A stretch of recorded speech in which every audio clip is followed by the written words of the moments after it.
Hello, everybody. Welcome to Webinar Wednesday. My name is Martin Loffers. I'm the Chief Trend Watcher of Supply Chain Media. I'm also the Editor-in-Chief of Supply Chain Movement. And you might also know me as the architect of the SCM IT subway map with a lot of supply chain vendors on it. And also retail and asset solutions are on it. And we will discuss with an expert from retail and asset solutions this afternoon. And we'll talk about, well, leakage in the supply chain. So that's the topic of this afternoon. So welcome. And first, you see me on the left, and you see me on camera. And later, we put off the camera so you can watch the slides even better. So next to me is Faisal Ashfaq, in short, Ash. Welcome, Ash. Thank you. Yes, and please do call me Ash. It's much easier. So we'll explain later about retail asset solutions, but I've seen on your LinkedIn profile you also have a track record on with the company OCS, with the facility management service company. So next to retail asset solutions, you already have also another track record in a similar way, haven't you? Yes and no. So we originally was OCS. Hmm. OCS then decided to make a lot of money from us and sell us. So we as a management then did a buyout and Okay. we became RAS. So we broke away from facilities management into what we are experts in, which is audit. Okay. All right. We talk about it, RAS later, right after the first introduction. So the audience is on mute, but feel free to ask questions. And you see some options on the right-hand side. You see you can ask these questions with this word clouds, these question clouds. Please ask these questions uh, in that area and not in the chat, because I also will check the chat. There will be a Q&A at the end. And of course, the recording will be made available within 48 hours, and also the presentation, so you can read back the slides. And right after this, we will put off the cameras so you can even enlarge your screen and have a better view on the interesting slides in the next hour. Um, and next to the Q&A at the end, so even if you have questions afterwards, we'll go on AirMeet and we go into the lounge. So Ash and myself will be there.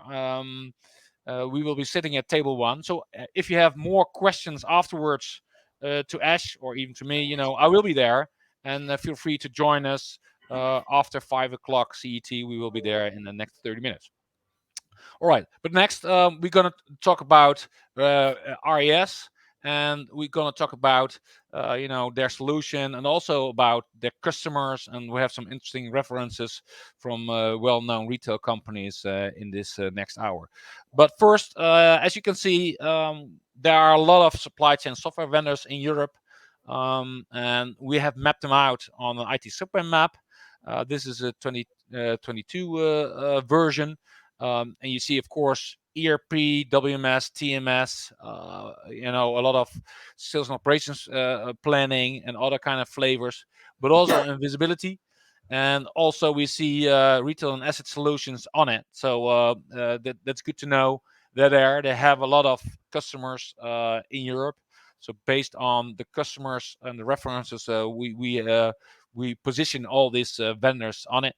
And the retail and asset solution is in the retail area. No surprise there, but maybe Ash, you can explain better. Sorry, that's too quick. About your company, about retail and asset solutions. So maybe you can explain a bit of a background. You mentioned it already briefly, but maybe some bit more. Yeah, no, of course. So, in short, we started when an apple, not when it fell from the tree, but when an apple fell off a horse cart.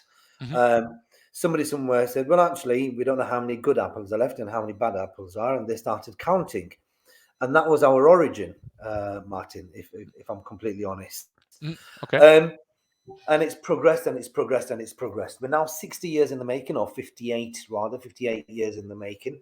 And we're predominantly three divisions. As an organization, we specialize in three divisions. The first is the mandatory stock take, so inventory counts.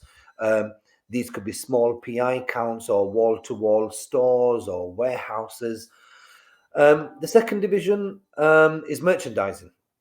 This is making sure that the stock that's arrived at store is presented well on the shop floor, or if there's a range change, or if there's a design change, or if there's a health and safety requirement, wherever there's whatever is to do with stock on the shop floor, it's our merchandising that supports the retail industry in the UK.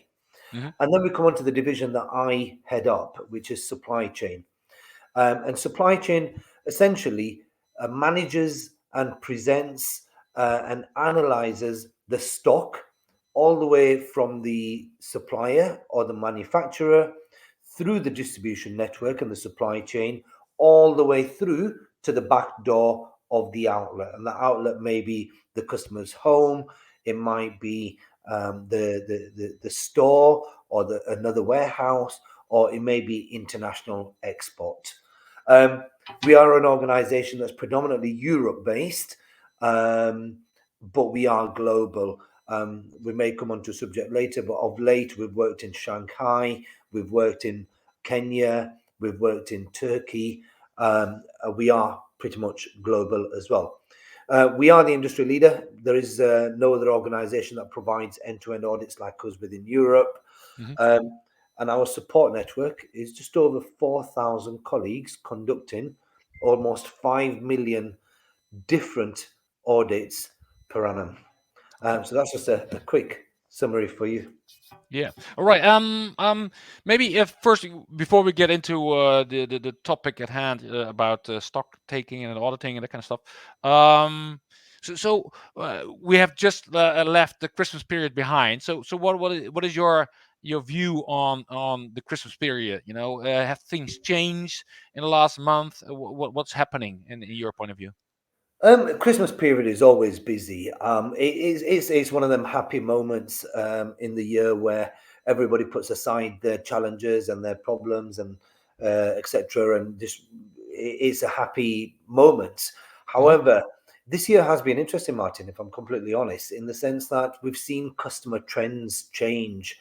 Okay. Historically, people go out there and they spend money, and it's not about white label products. It's about brand names and having the best of everything at the table at Christmas for Christmas dinner.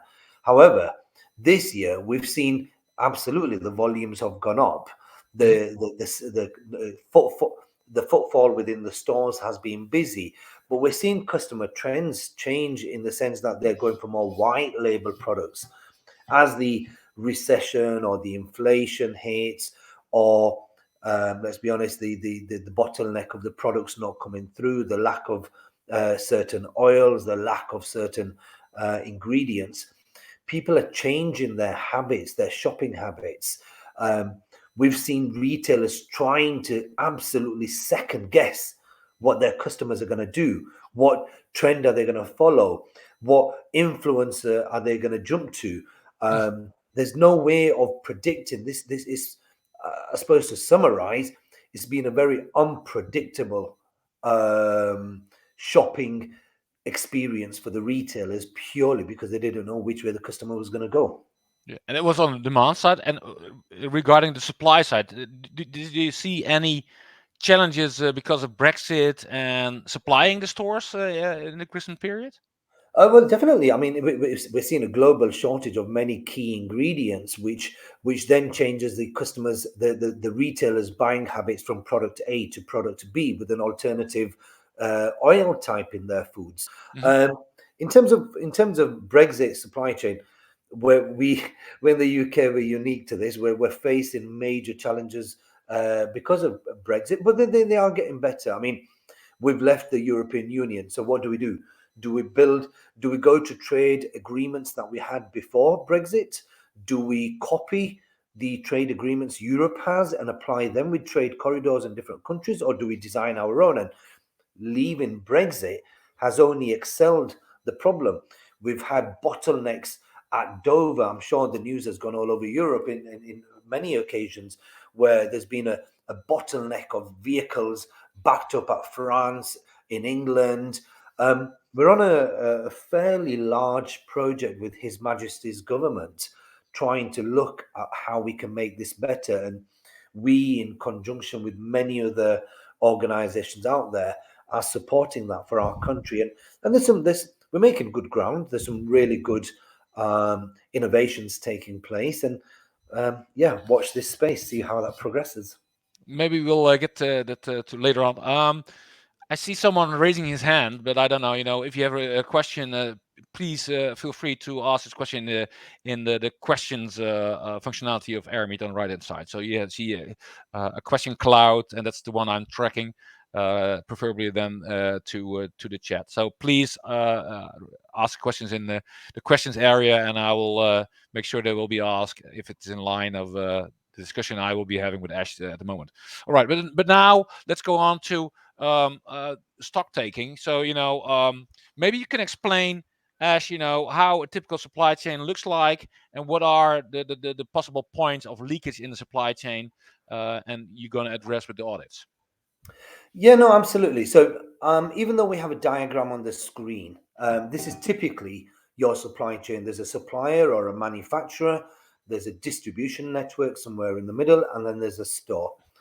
The only description I can give that I can relate to from my experience is, imagine the supply chain is a large, long pipe with lots of bends, and the pipe carries water. And there's opportunity at every bend over time to create a leakage. And the way I and my organization approach supply chain is by imagining that it's a pipe with various leaks in various locations.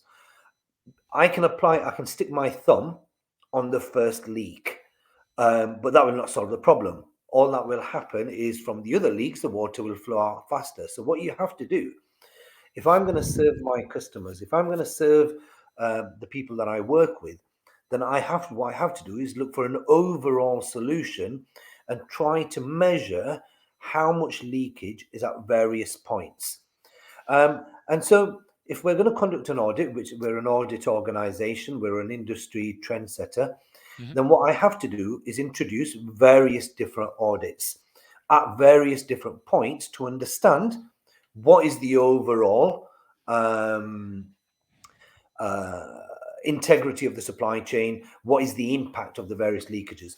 So there's four, and what we do is, there's many variations of the audits, but there's four core stages where we conduct the audits. And the first one is goods inbound. This is where, and we can conduct this either at the supplier / manufacturer, or we can conduct the audit at the point of inbound. Now, if it doesn't come in correct, then there will absolutely be inaccuracy in the rest of the journey. So it's really important to understand and independently validate what the shrinkage, wastage, damage, accuracy is on two fronts. The first front is customer availability. We need to make sure that the right stock comes in, so the right stock could be given to the customer. And the second impact is, what are you as a retailer paying for?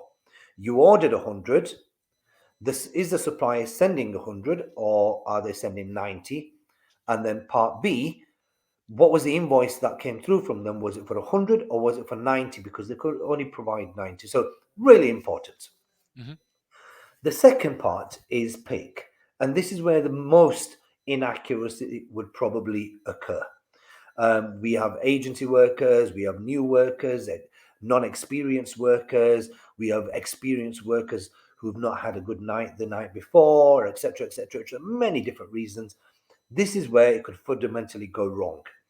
I picked up 2 items instead of 4 items, or 3 items. I picked up 6 items instead of 1 item. Under, over, all of it has an impact. If it's under, the store is going to be short, the customer is going to be short. If it's over, that stock file is going to be inaccurate, so therefore the stock file will always be inaccurate, and another customer will lose out somewhere because they will be short. So really important is point number 2. Point number 3 and 4 in the linked, where in point number 2 you're looking for 1 item that is over or under, or 2 items that are under or over. But imagine a whole pallet or cage is put in the wrong lane and gone on the incorrect vehicle. you're talking 20, 30, 50, 80, hundreds of items going wrong in just one movement. And then you talked about the industry before, Martin. The point number 4, the store back door, is probably something that's growing at an exponential speed, at an exponential pace, because in the last 60 years of us working with majority of the retailers in the UK, they now have a better understanding of where their inaccuracy is. But what they can't validate, what they don't understand, is what about the suppliers who are delivering directly to store? Your bread suppliers, your dairy suppliers, your hardware suppliers that are coming in from international deliveries with a full container directly to store. What's the accuracy of them? Are we now going to take a shop floor worker away from serving the customer to count it? And are we going to rely on that number, or do we introduce something else? And so we're seeing our demand increase at point number 4. So that's hopefully my view of the supply chain from my lens. Various nuances for different supply chains, but broadly speaking, I think everyone would agree that that's a description of the supply chain. Okay, that's quite clear. Before we go to the first point and in depth about the goods inbound, there's a question from the audience. What is the difference between RAS and Nielsen? And I could imagine, but maybe you have an answer to that. If I'm completely honest, Martin, I'm not quite sure what Nielsen. Well, RAS is delivering data and audits upstream, I would say, until the store, like you mentioned, whereas Nielsen is supplying retailers, sell out data, and also to the manufacturers. So Nielsen is more like sell out data, what has been sold, and also about airtime, about ads online and on television. So I think, in my opinion, Nielsen is more about marketing data and sales data about what has been sold through the stores, and supplying this data to the suppliers, the manufacturers. And that's a different area than your area. And also I mentioned earlier, that there's a lag of supplying this data. So it will take Nielsen 6 weeks before they will supply this data to the brand manufacturers. So that's my Okay. take on this question, but that's not your field of expertise, but that doesn't matter. All right. I mean, Yeah. there are. I Okay. must say, there's various organisations that we work with who try to data mine the information that we provide, and who do take data analytics and try to come up with a paper. I mean, the biggest difference is internet is the data is really, really good, but you need, in almost every instance, you need to validate the data. You need to validate that the right process is in place collecting that data, and you need to validate what is physically happening on the floor. And so without our intervention, without the data mining organizations can't fully function. They don't fully work because they need to know that something is underpinning the processes at grassroots. So we do work with lots of data organizations, and of course our data, once we conduct an audit, it's very simple. What was physically there versus what was expected to be there, and immediately you've got a variance report, and you can do something with that variance report. That's the aim of the game. It's not just looking at a number, it's what can I do to improve it. So we have to work in a real-time world, making a real-time presentation of the results, so real people can make a difference. All right. Clear. Let's move on. We're gonna address these 4 points within the supply chain about the leakage you mentioned before. So maybe you can address the first part about what's happening at the goods inbound. So what I'd like to say is, so if anybody's familiar with the UK market, and certainly it was within a couple of retailers within mainland Europe, predominantly within Belgium, we used to conduct, for a good 10, 12 years, we used to conduct simple goods inbound audits. And that was somebody was stood there, not necessarily with a pen and paper or a clipboard, but certainly the ability to audit the quantity that was coming in to the retailer. Mhm. That was some 10, 12 years ago. And then what we had a major challenge within one of the UK retailers where the suppliers were not happy. The suppliers were not happy with the relationship with this retailer. It was a one-sided relationship. So the government intervened, and the government said, well, actually, let's set some legislation. Let's look at some legislation. Let's look at the Groceries Code of Practice, and we'll introduce a rule book. This then became one-sided towards the retailer. The supplier was shouting, and the retailer had to listen. What we needed, what the industry required, was a balanced view of something and an independent view. So this is where RAS then came in. Around about 11 years ago, 12 years ago, we introduced something called good faith receiving. We're the only organization in Europe that provides this. At this moment in time, we've got 8 of the UK's largest retailers fully using the good faith receiving concept, and we've got over 700 suppliers from all over Europe on board this program. And so what the program does is, retailer, supplier, we are going to check 5% of the volume coming in a 13-week period. The other 95%, retailer, you will accept in good faith. But supplier, when we check that 5%, we will come back to you and we will share with you what the inaccuracy was, and we'll independently conduct the audit on the data that you provide. And if there is an inaccuracy, you will accept that the inaccuracy existed in the 95% that we didn't check. Now, what this enables the supplier to drop the delivery and go. It means the retailer can immediately pay the supplier 100% of what they asked for. There's no delays. There's no conversation. There's no credit. You were short. No, I wasn't. You was over. No, we wasn't. There's none of this. It's created a mass efficiency. So what the retailer will get is RAS conducted a 5% sample. There was a 1% error rate. 1% of the value of items delivered in that 13-week period was £1,000, €1,000, and therefore, supplier, you will now pay the retailer £1,000, and that's it. It's a win-win situation. So most of our goods inbound is now reliant on the GFR process. The suppliers are happy, retailers are happy, the government's happy. And we see some interesting trends.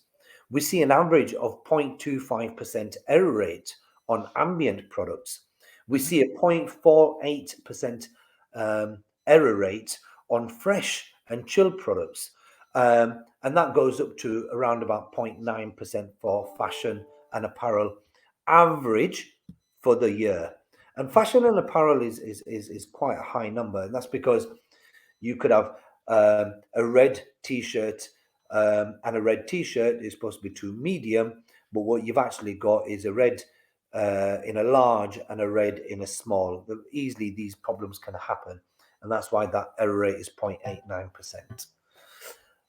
These error rates seem small, but it's only the first leg, I would say, of the 4 stages of what you call the leakages in the pipeline. So so it seems to be small, but still, in total, it's still 0.89%. So what's your take on this number? Yeah, no, absolutely. But unfortunately, Martin, this number is not going to get any better within the supply chain. If at the point of it coming in, it is 0.89, 0.48, 0.25, it is not going to get better. It's only going to get worse with manual intervention, people mistakes, technology mistakes. By the time this particular product gets to the customer, it's only going to deteriorate. Yeah. So you mentioned the good faith receiving concept, so that's quite clear. Can you tell me what it provides and what are the major benefits? The major benefits are absolutely simple. We've got a slide on there that you've just flashed up. It's independent validation of the stock. The supplier understands what is being audited, when it's being audited, and is not reliant on the message coming from the retailer. The supplier has the ability to question our process, to interrogate the audit process itself, and then to raise a dispute if they do not agree. It's then between the retailer, between RAS and the supplier to say, look, this is information we have. This is the process that we audited. And the conversation pursues. There's a far greater level of information that we're then providing to all the parties. Nobody gets visibility of the audit until it has been validated against a source everybody agrees upon. And then the visibility of that audit is given to the retailer and the supplier at the exact same time. There's masses of benefit because the retailer doesn't need an army of people breaking down every pallet at every back door. They can simply take 95% of stock and put it away. Yeah. The supplier is, like I mentioned before, the vehicle comes out the back door. Is it a GFR supplier? Yes. Unload your vehicle and you're away. And the retailer promises to pay the invoice at 100% because it's accepted that you are on board the good faith program. The administration burden on the supplier and retailer has been reduced by 78%. And that's the voice of over 700 suppliers that tell us that. Their administration burden is reduced by 78%. That's a huge saving in administration. And then that resource can be utilized elsewhere. Yeah, and maybe looking at quality improvement. Maybe you can tell me about that. Yeah, absolutely. So if the administration burden is reduced 78%, and that's saving back of house resources, then what does regular, ongoing, all year round audits do for the product? And what we see is in the first 12 months, we see the error rate fall by 60%. That's so where you've got your average of 0.3, 0.5, 0.9, they will fall by 60% in the first 12 months. Initially, what we see is it's an interesting trend. It's a really, really interesting trend. If you were to draw a line graph, then the accuracy improves dramatically within the first 3 months. And that's because it's something new. Everybody's talking about it. There's a lot of questions being asked: who, what, why, when. But then old habits come in and the accuracy drops for the next 2 months. So by month 5, you've lost half your improvement. But then everybody who was involved in the process jumps up again and says, no, how can this happen? We made massive improvements in 3 months. Why has it got burst? And that's when you start to see long-term practices come in, and then the accuracy improves. Hence, over a 12-month period, you see a 60% benefit. So here's a quote from one of your customers. So maybe the data provided helps us to identify key themes around goods in process and provide that level of impartiality. So basically, this is the quote mentioning how to improve your inbound process. And impartiality is probably the key one here, Martin. That's the single you can if you have no other benefit, if you have no other advantage, having impartiality when it comes between retailer and supplier is invaluable for anybody. But adding to that, you're taking away learnings, you're taking away trends, you're taking away themes. You've got a higher level of information and data available, and then for co-op, Will works for co-op. It's been invaluable. It was one of the fastest mobilizations we ever did in history, if I'm honest. And I can imagine that you take away arguments, you take away stress between retailer and supplier, and that's already very, very important, especially when you need to collaborate in this changing world, I would say. 100%. 100%. Let's take a look at the next phase, the picking area. Maybe you can lead into what's happening over there within the walls of the warehouse or the depot. Yeah, absolutely. So the stock has come in. We've understood whether it was accurate, inaccurate. Now it's the colleague's own responsibility to put that product away in a pick slot, put it away in storage. It will the item needs to go in aisle 1, bay 1, but instead it was put in aisle 2, bay 1. Red apples were supposed to go to where green apples are, and green apples were supposed to go where red apples are. The supplier sent in the packaging with 2 items packaged together instead of separate. There's new colleagues coming in who are not training, but they are under a target to pick so many items a minute, an hour. So many variations. Martin, this is single-handedly one of the areas where we see the largest inaccuracy occur. When we first introduce these audits, when we go to a new customer, on average, there's a 2% error rate that we have to work with. And that 2% of inaccuracy is on top of the inaccuracy we've seen at point of goods in. So now you see the number increasing, right? Yeah, yeah. Yeah, and if you go further into it, so explain, how this provision works and what the benefits are. So it's not just about the data. The data is very, very important, but it's about what have we learned? Why did the problem occur? Yep. When did it occur? How did it occur? Who's responsible? And how do we put it right? That's what's really important. You imagine the fresh food world where it's picked to zero. Everything that comes in needs to go out. It is fast moving consumer goods. We're in a world now where we demand we order something in the morning and we sitting in the comfort of our couch, it is delivered the same day. This is faster moving consumer goods, not just fast moving consumer goods. So everybody's in a rush. It's really, really busy. Lots of problems can happen. And we have a similar good faith concept here as well. We will conduct audits within a certain environment randomly, unannounced, for a 13-week period. We'll do a 1% sample, and a 1% sample statistics say is probably the most sample that we need to do in order to understand the degree of inaccuracy. And when we find an inaccuracy, we then have to assign an error reason. Because if we don't assign an error reason, it's just a number. We have to understand why did it occur, etc., etc., etc. And again, you've got the benefit of independent audits away from the picker environment, away from the third party who manages the warehouse, away from the retailer who's going to be biased to himself. There's so many internal benefits within that. But when it comes to stores, then the store can now no longer claim for short items. They will automatically receive a benefit based on the independent audits. So where store A used to say, I'm short of 25 items on every delivery and give me this money back.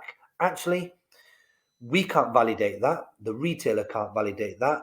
Therefore, what we're going to do is there's an independent organization that conducts audits within the warehouse. Once the items have been picked and put in a marshal lane, nothing's going to corrupt that. It's simply going to go on a lorry and to the store. We will intercept. We will break that down. We'll do the audit and we'll say, actually, the error rate was X. Therefore, all the stores that distribution center services should get a value of Y, because that's how much the inaccuracy was. So again, it's working on the good faith concept. 99% of stock flows, so we're not causing any obstruction, and then we do a 1% sample audit. I can imagine it that people are saying, but we do have a warehouse management system, so we know what's happening in the warehouse in the order packing. Majority of the retailers out there have a warehouse management system, but we're still finding 2% of inaccuracy. Yeah, which is why I'll go back to my earlier point. Technology is good. Technology provides efficiencies. Technology makes our lives easier, but you do need a physical intervention every now and again even on a small scale, to validate that that machine that we've introduced is working accurately, working correctly. Yeah, I totally agree. Because there's a lot of talk about master data, but if you don't do this kind of audits, you don't know where your data is wrong and where you have your leakage anyway. So that's very important.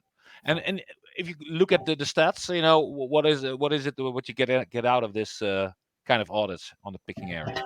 Yeah, absolutely. Where I said to you before, there was a 0.6% improvement within goods in. What we do see is that point of goods out, pick accuracy, in the first 12 months, there's a 1.5% improvement. And that's because I'm just going to give a very crude example.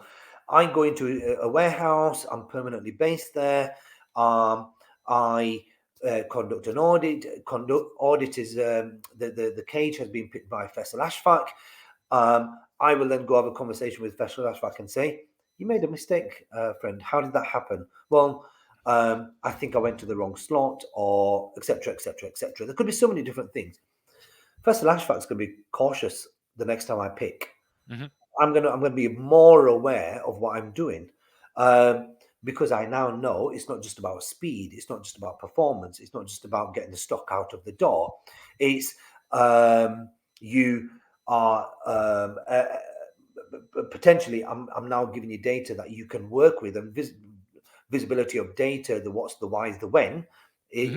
is what assists in you to make the right decisions of how do we proceed from here. Do we introduce a new process?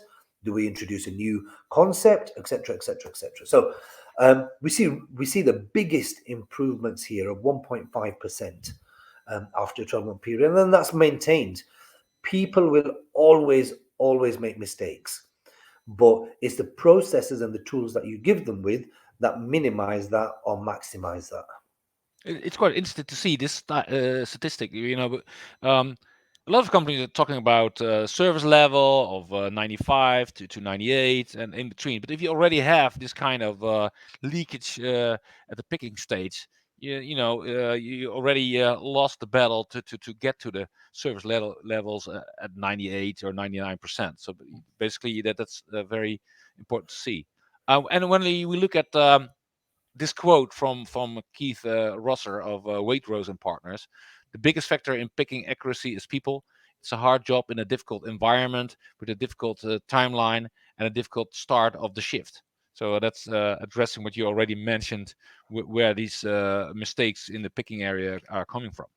Yeah, it's inevitable, Martin. People make mistakes, and it's not done on malice intent or on purpose. No, Just people no, make mistakes. yep. The night before was a good night, or I'm tired, or it's difficult, but his lighting's bad, or the goods in clerk has put the wrong item in the wrong slot, and therefore I'm picking from the right slot, but I've picked the wrong item. So many variety of things, but yeah, it's down to people, and what you need to do is talk to the people and manage the people, and etc. So that is not possible without real time live data. So let's get to the next stage, the third stage in the marshalling area and the loading area of the trucks. So what's happening over there? This is again probably one of the, if any of my customers are surprised, it's at this area, and the reason being, um, we find a 3% misguided error rate on average, and it's the impact here is, and I'm going to be really careful here. I said the inaccuracy at pick is the largest, but the impact of any areas at marshalling and loading is huge. Why? When we were talking in a picking world, it could be one case of apples over, it could be one case of spanner set short. You're looking at ones, twos, threes, fours, fives. Mhm. When it comes to cages or pallets or marshalling and loading, if an entire cage was accidentally went in the wrong lane, or accidentally went on the wrong lorry, wrong vehicle, it's potentially 20, 30, 50, 100 items that have gone amiss. Mhm. And that has onward impact. The store that receives this extra stock will probably not ring you and say, I've received extra stock. They will probably keep it, and therefore they've corrupted their sales figures and their stock file. Mm-hmm. The store that was short, if it's an automatic system update, will probably have an inaccurate store stock file because the system thinks it came in, etc., etc. And you can imagine the experts that are on listening in on this session would know the impacts that would have on their store operations. So the 62%, these kind of data is derived from millions of audits. So this not based on a few numbers. This is based on huge numbers. Absolutely, absolutely. I mean, 3% is the average inaccuracy that we find because a couple of cages have gone amiss. But majority of that 3% is where it's gone between the petrol station and the forecourt, and we're talking tobacco, alcohol, savoury items, etc., where there's a petrol station forecourt linked to a store, or where there's two stores in the same town. Yep. One is a small format store, one is a large format store, or etc., etc. Majority of the issues happen in there. Yeah. Maybe you can explain the marshalling and load adherence provision and what's the benefits of this concept. Yeah, well, it's understanding. Do we need to make the benefits are huge? I've already talked about the benefits there. Mm-hmm. You can see the yellow line and the improvements of almost 3%, 2.5% happening in again the first 12-month period. It's making sure some of the side benefits is you're reducing shrink. Yeah. First and foremost, you're reducing inaccuracy to the store stock file. You're reducing shrink and you're improving customer availability.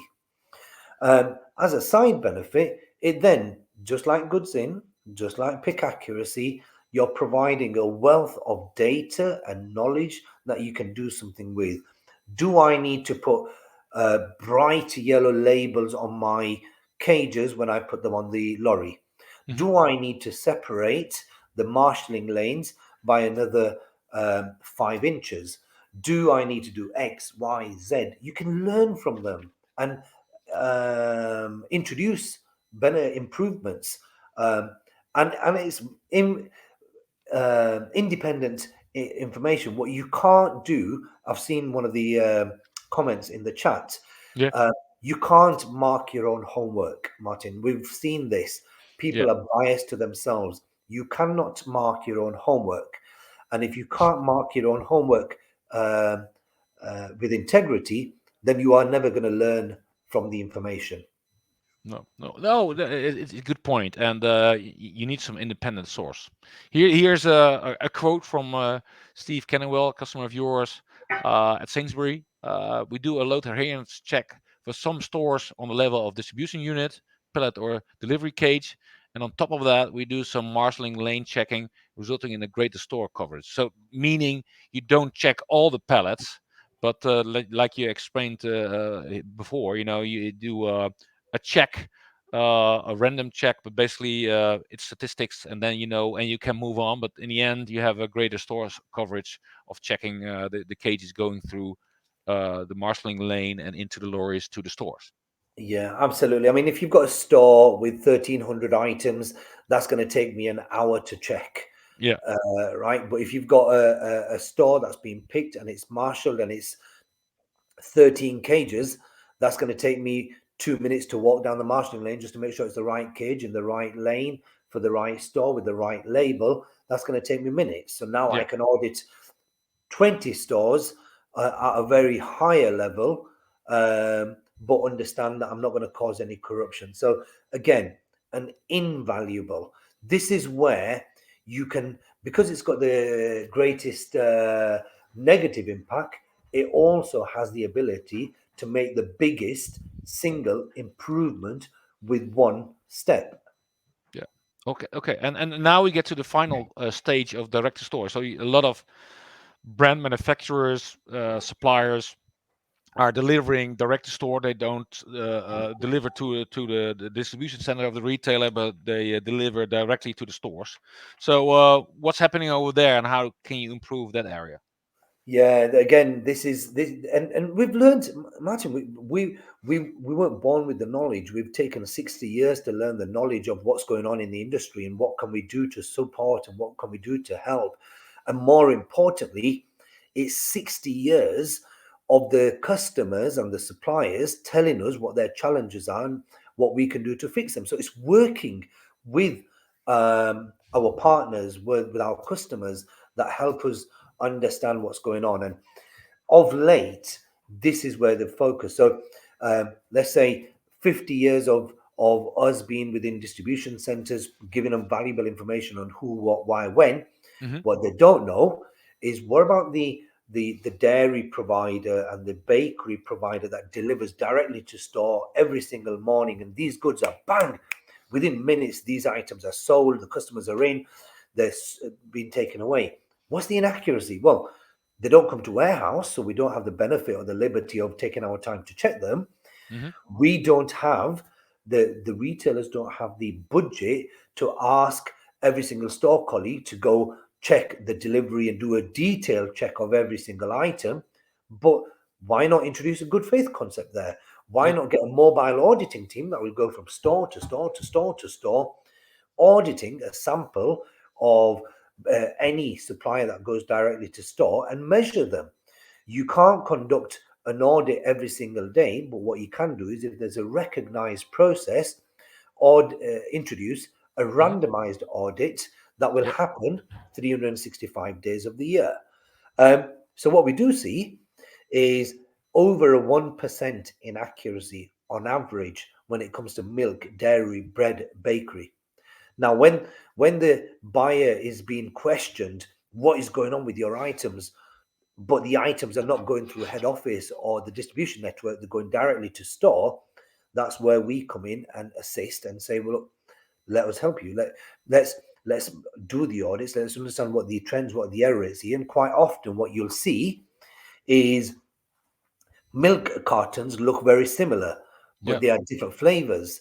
Um, um, Bread is very similar, but it's seeded instead of not seeded. It's a variation of lines. It's generally the right products, but it's a variation of lines, and then products are being sold at different prices, which Yeah. has greater impact as well.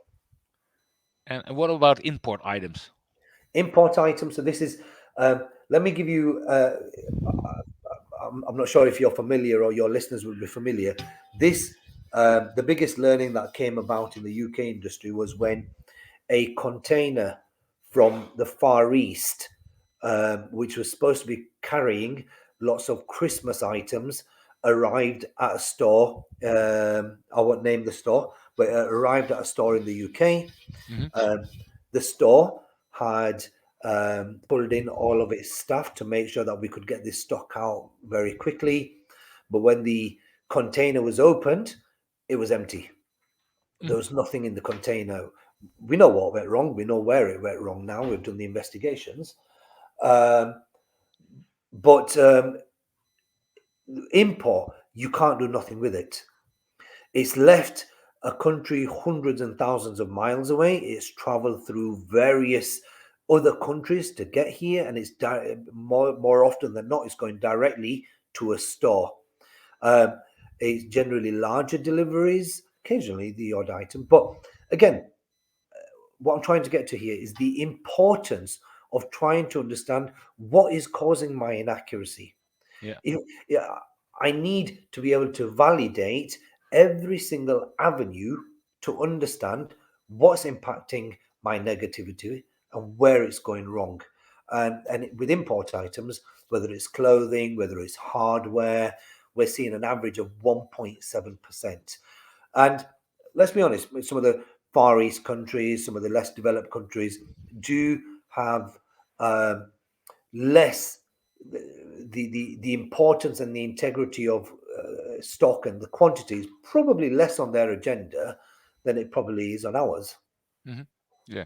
And when you mentioned direct to store, we're getting into an omni-channel world more and more. So beside the direct to store, you have also direct to consumer, and you have pick from store. So if you don't get this supply chain, what's in front of you, this 4 points uh, uh, under control, and if you don't know what's happening over there, where you have the leak over there, imagine what will happen if going to the omni-channel world from pick from store and direct from a hub, or you have your dark stores. So it's getting even more complex with the omni-channel developments recently. Absolutely, I couldn't agree with you more, Martin. Is so key, and one of the ones that you mentioned there is probably more important than anything else within this omni-channel development that we're introducing now. Picking from store for the consumer Hmm. is so important, and it's not a case of this product's going to go 100% of the time by post or haulier to the customer. Occasionally, it could be the customer coming to pick from the store. If the Yeah, item's not there, yeah, you're going to hear it from the customer there and then. yeah, yeah, yeah. So we getting in a way more complex world anyway. So it's crucial to understand what's happening, and and maybe you can say what the benefits are, and then we get to the final part. Pretty much, without going into to repeated detail, Martin, an audit is a valuable underpinning of the process. Hmm. Uh, every single benefit that I've mentioned so far, you will see here. Again, as we did with good faith receiving at point of goods in, the supplier delivers and goes. Um, the colleagues, the store colleagues, have the benefit of not having to validate the deliveries. And again, there is the independent validity of the data, which then allows the retailer to say, on average, supplier A, you delivered 1% inaccurate. We paid you £1 million. Therefore, we are going to charge you back 1%. Hmm. And that is it. And in almost every case, Martin, where we have good faith receiving, either at DTS or goods in, the retailer is charging back more value than they used to. But the supplier is also benefiting because they are receiving more money faster, money quicker, and there's no they're not having to fight for their money or argue for their money or converse over their money. It's immediately there. So there's so many different benefits. So let's have a quick look about the improvements. So what can you tell us about the improvements on that area, direct to store? Again, where I said to you in picker accuracy, I said to you the accuracy improves within the first 3 months, then it drops for 2 months, and then it improves in the last part of the year. Yep. With DTS, it's pretty much the same, but we don't see the drop. And the reason we don't see the drop is because it is retailer versus supplier. And the supplier doesn't want to let the retailer down. The supplier is never in business to give a bad service. They're never in business to provide inaccurate data. They're Yeah. never in business to make mistakes, but inevitably mistakes do happen. But what they are willing to do 100% of the time is listen and implement any improvements always. That's been our experience. So immediately in the first 3 months, you see a 35% improvement, and then you see over a 50% improvement from that error rate over the subsequent 9 months. Okay. And how does this kind of improvements go hand in hand with lean project, with the green and black belt project within the this kind of environment? Sorry, elaborate on that, please.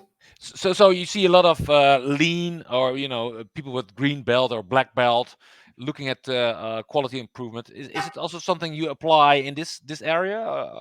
Yes, absolutely. So, especially within the DTS world, what we tend to do, less so at Goods In, is look at uh, compliance. So, for example, let me look at milk.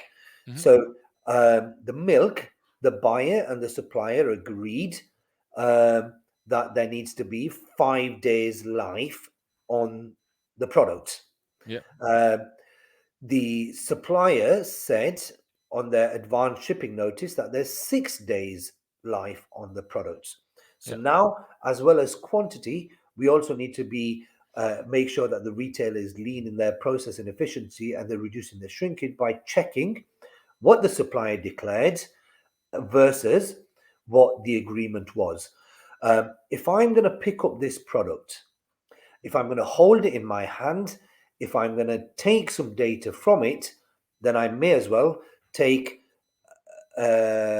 conduct various checks on this product. The date on it, the packaging on it, the etc etc etc. I can do a multitude of different things. So there's in I'll go back to when I first started the conversation. There's Mm-hmm. 4 core checks, but often 4 core checks, you've probably got a variety of some 10, 15, 20 different things that can be done. If I'm picking up a product, I may as well do A, B, and C with it. So we have a final quote also from Steve Kennewell from Sainsbury. We don't do a detailed check of every single delivery, but we take a snapshot audit sample of the supplier. We have a 1% volume check of a supplier across the network on every single day. So that's what you are saying, how it's been done. And maybe you can have a summary, and then we have some possible questions, or I have some questions to wrap up. Yeah, thank you so much. So just to summarize, really, our experience, my belief is supply chain is a complex environment. We all know that. All the experts know that, and it's about having independent, validated information. It's not a check in one location. It's not a check of the data that's pulled from one system. It has to be various checks at various points, various audits, and then bringing all of that information together to understand the impacts on margin, what improvements can be made, what reassurance can we take, where are our worst pinch points. Ultimately, there is one goal. I hope everybody agrees, is getting the right stock to the right store at the right time in the right quantity. Yeah, makes total sense. So we get into the questions. I get a question from the audience. Are you taking any special steps to lock in the improvements? Sometimes benefits are lost when you take your eye off the process. That's a really, really good question, and um, the the short answer is yes and yes. Are benefits lost? Absolutely. When you have people changes, the moment you take off your eyes off the ball, they're absolutely the retailer and the people and the pickers that work for them or the suppliers immediately fall back to bad practice. And it's a natural habit. When I'm not looking at what you're doing, you're going to try to cut a corner. Hmm. So what happens is in almost every single case that we've done, where we start off, we are in a research and development stage. We then share with the customer and work with the customer and the supplier, any other party that's involved, the haulier, transporter, warehouser, and we look at how can we make improvements. We then subsequently get going to a, I don't like to say this, but we then go into a policing stage where we say, okay, this was the problem. This solution has given X improvement. Now we are going to police the process and make sure we stay at X. And if we get better than X, brilliant. If we get worse than X, then we look at Y and we then restart the process. We then become mutually benefit to everybody involved, because what we're not doing is allowing the process to get worse or go back to the way it was. So it's a long-term relationship. Is this? Yeah. Yeah. Basically, it's like Kaizen and follow up this kind of steps and and improve and to make sure that it will be maintained within the process and the setup. Basically that's it.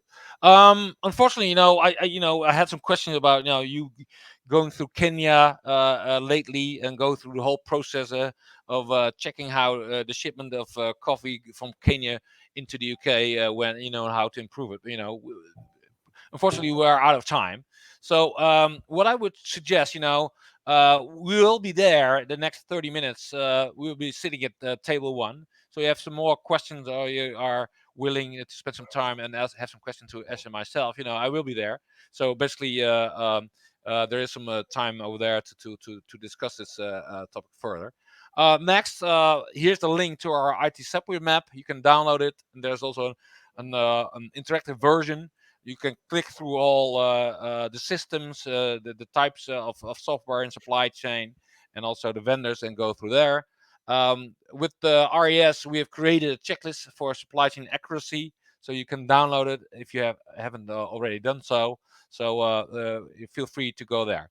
For now, Ash, I would like to thank you for your comments and your explanation. So thanks. Thank you. Yeah, and I would like to thank the audience for some questions, and I see a lively chat over there, and I would like to wrap up. So we'll have a whole lineup of webinars this coming year. Not next Wednesday, but we have a lineup, a lot of interesting topics to be discussed in this year. So we will be there in some next Wednesday in the near future. So thanks for now, and I would like to pause the session, and Ash and myself will be going into the lounge. And maybe I see you there, or maybe I see you next time in this webinar Wednesday. Thank you for now, and see you later. Bye-bye.